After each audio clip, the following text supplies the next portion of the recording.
السلام عليكم ورحمة الله وبركاته. بسم الله الرحمن الرحيم. Mukjizat Rasulullah Shallallahu Alaihi Wasallam pada peristiwa Perang Mu'tah. Kawasan Mu'tah adalah tempat bersejarah umat Islam, letaknya di kawasan negara Yordania. Pada zaman Rasulullah, pasukan muslimin mengalahkan ratusan ribu tentara Romawi yang terkenal bengis nan kejam. Kisah heroik Khalid bin Walid dalam menyusun strategi adalah kunci dalam kemenangan bersejarah umat Islam ini. Kisah ini dimulai dengan diutusnya Al-Harits bin Umair Al-Asdi sebagai delegasi Rasulullah guna mengantarkan seruan dakwah kepada Raja Kota Bushra di negara Suriah. Di tengah perjalanan tepatnya di kawasan Mu'tah, Al-Harits bin Umair Al-Asdi disergap oleh Syurahbil bin Amr Al-Ghassani dan kelompoknya. "Mau pergi kemana?" tanya Syurahbil bin Amr Al-Ghassani. "Aku ingin pergi ke negara Syria," jawab Al-Harits bin Umair Al-Asdi.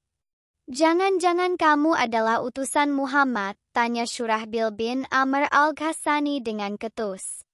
Al-Harits bin Umair Al-Asdi menjawab dengan mantap, "Benar, aku adalah utusan Rasulullah." Maka Syurahbil pun menyekap dan memenggal kepala Al-Harits bin Umair Al-Asdi.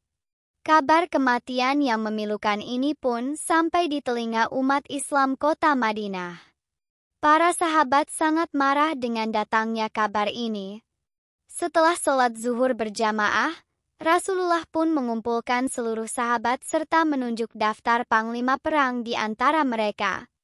Terpilihlah pemuda-pemuda yang gagah rupawan, yaitu Zaid bin Haritsah, Ja'far bin Abi Talib dan Abdullah bin Rawahah sebagai pemimpin perang. An Abdullah bin Umar qala amara Rasulullah fi ghazwati Mu'tah Zaid bin Harithah faqala Rasulullah in qutila Zaidun fa Ja'faru wa in qutila Ja'farun fa Abdullah bin Rawahah. Artinya, diceritakan dari Abdullah bin Umar, beliau mengatakan Rasulullah menunjuk Zaid bin Haritsah sebagai pemimpin pada perang Mu'tah. Kemudian Rasulullah bersabda, apabila Zaid terbunuh, maka digantikan Ja'far, dan apabila Ja'far terbunuh, maka digantikan Abdullah bin Rawahah. Bukhari. Rasulullah berpesan kepada para sahabat yang berangkat berperang, peranglah di jalan Allah.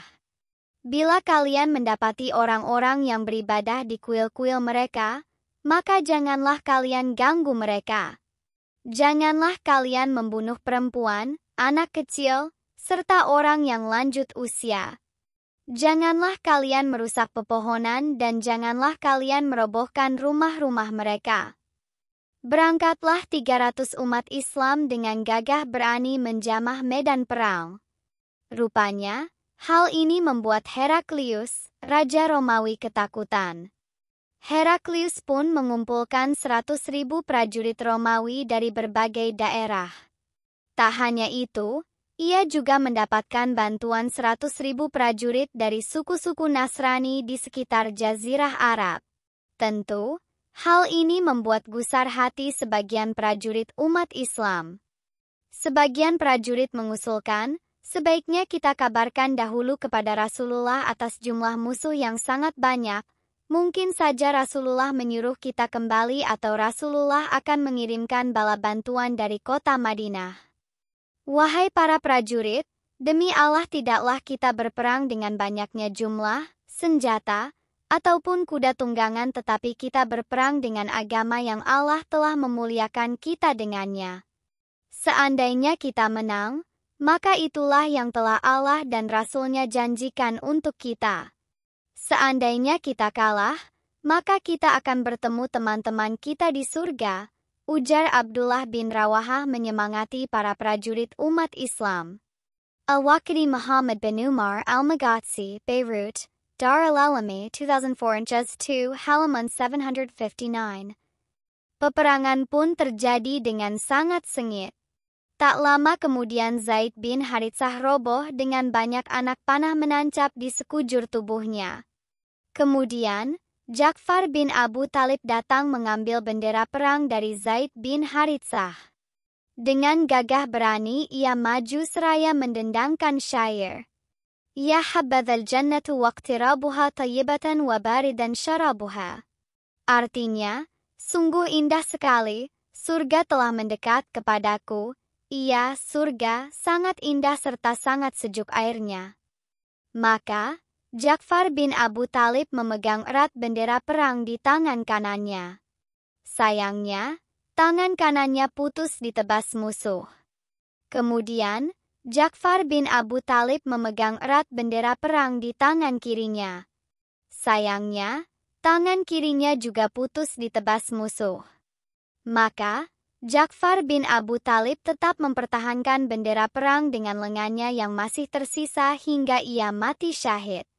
Dengan sebab inilah, Allah mengganti dua tangan Ja'far bin Abu Talib yang terputus dengan dua sayap yang indah di surga. Qala Rasulullah ra'aitu Ja'far bin Abi Talibin fil jannati dha janahain yatiru haitsu syaa.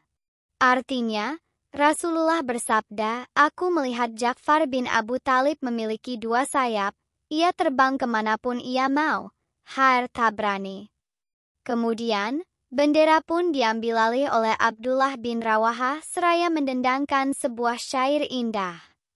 Ya nafasu in lam taqtuli tamuti hadha hammamul mauti qad sulliyat. Artinya, wahai diriku, seandainya engkau tidak terbunuh nantinya engkau juga mati, merpati kematian telah memanggilmu. Ia menghunus pedangnya dan berlari menuju kerumunan musuh. Sayangnya, Abdullah bin Rawahah terbunuh dan mati syahid. Ibn Hizam As-Sirah Nabawiyah Cairo, Maktab al-Halabi 1995-2, halaman 379. Uniknya, Rasulullah menceritakan jalannya perang Mu'tah dari tempat yang jauh di kota Madinah. Padahal, saat itu belum ada kabar berita sedikit pun yang sampai kepada penduduk kota Madinah. عن أنس أن النبي زيدا وجعفرا وابن رواحة للناس قبل أن يأتيهم خبرهم فقال أخذ راية زيد فأصيب ثم أخذ جعفر فأصيب ثم أخذ ابن رواحة فأصيب. Artinya, diceritakan dari sahabat Anas bahwa Rasulullah menceritakan Zaid, Ja'far dan Ibnu Rawahah kepada manusia sebelum datangnya kabar kepada mereka. Rasulullah bersabda, bendera perang dibawa oleh Zaid, kemudian ia wafat. Selanjutnya, bendera perang dibawa oleh Ja'far, kemudian ia wafat. Selanjutnya, bendera perang dibawa oleh Ibnu Rawahah, kemudian ia wafat. Bukhari. Kemudian, bendera perang diambil alih oleh Sabit bin Aqwam.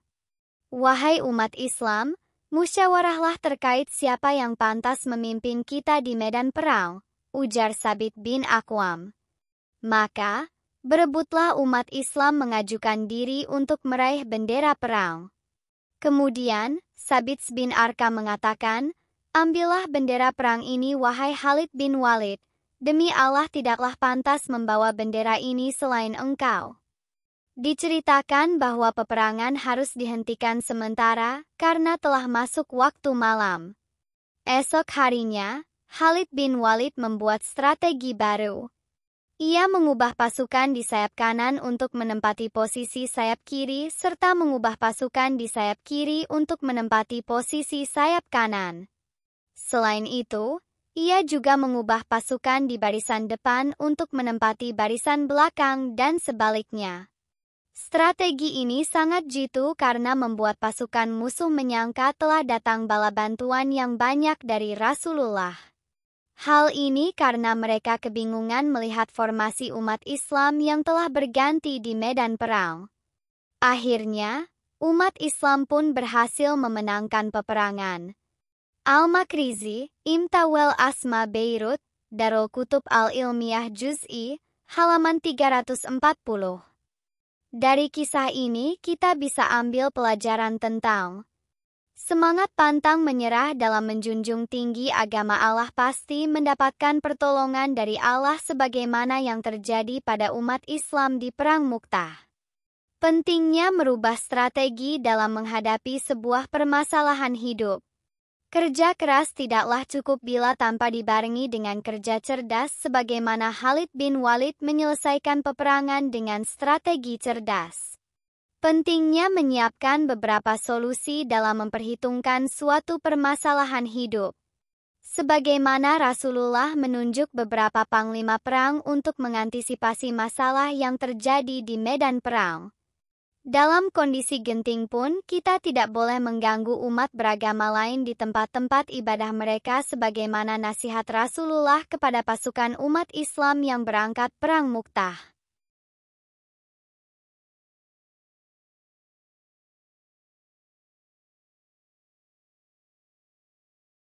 والله أعلم بالصواب.